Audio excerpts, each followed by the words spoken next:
On a quiet night in a small town, a strange blue light touched the sky. That night, Erix arrived on Earth, a small, glowing green alien from a distant world. Erix sat on the rooftop, watching the only home he'd ever known drift away into the stars. Erix stared at the strange glowing box. When the colors changed, his eyes lit up like stars. As Erix looked around the room, lights flickered, tiny sparks danced along the walls. The air shimmered for a second, and then, his glowing eyes fell on something strange, a human phone. Erix opened the wardrobe, colors, fabrics, and shapes he'd never seen before. He tried a jacket and a hat. He wandered through the streets, faces, lights, voices everywhere. He watched humans laugh, but the more he explored, the more Earth awakened his power. Suddenly the door opened and they froze.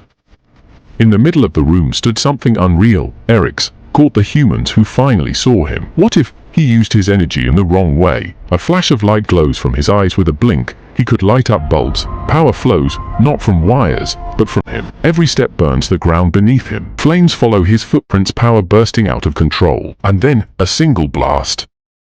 Fire turns to flood, the room drowns in chaos. At first, he only wanted to play with light, but soon, his eyes began to spark.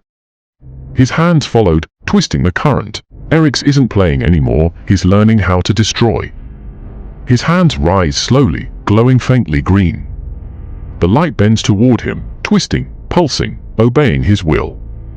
But control turns into hunger.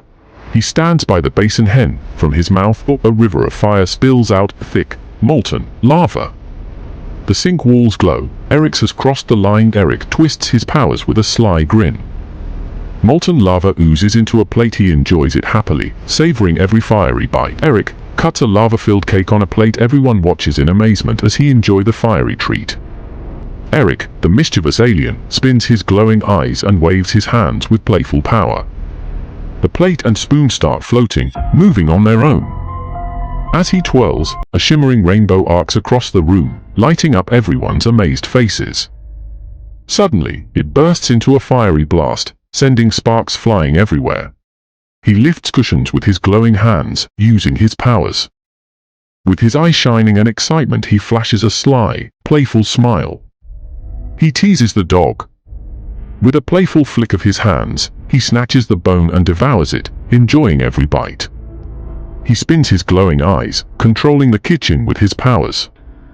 Metal pots, spoons, and bakery items whirl through the air, floating and twirling. If an alien like Erix came to Earth, humans would be in real danger. But what if a positive energy-based alien like Erix came to Earth? It would act like humans in many ways. It brushes its teeth carefully in the morning, suddenly slips and falls into the washing machine. Bubbles and sparkles fly everywhere as it giggles, turning a simple routine into a magical, playful moment. He chopped the onion carefully, but the smell made his eyes water. Trying to be clever, he puts on a mask to cut it safely. Everyone watches, amused, as even an alien struggles with a simple kitchen task. He chops another vegetable carefully, just like a human. Then he tries to toast bread, but with a flick of his hands, the bread floats up into the air. He tries to make juice in the blender, just like a human. Suddenly, the blender bursts, sending juice and fruit flying everywhere. He sips his coffee carefully, just like a human. He uses the oven to make popcorn, just like a human. At the end, whether he had fun or caused chaos, the Erix misses his home and loved ones. He tries to reach out to his planet. His UFO returned, lights spinning like stars descending to Earth, and with a flash of blue light, he was gone. From his glowing UFO, the alien watches Earth below. The cities sparkle, rivers shine, and people move like tiny ants.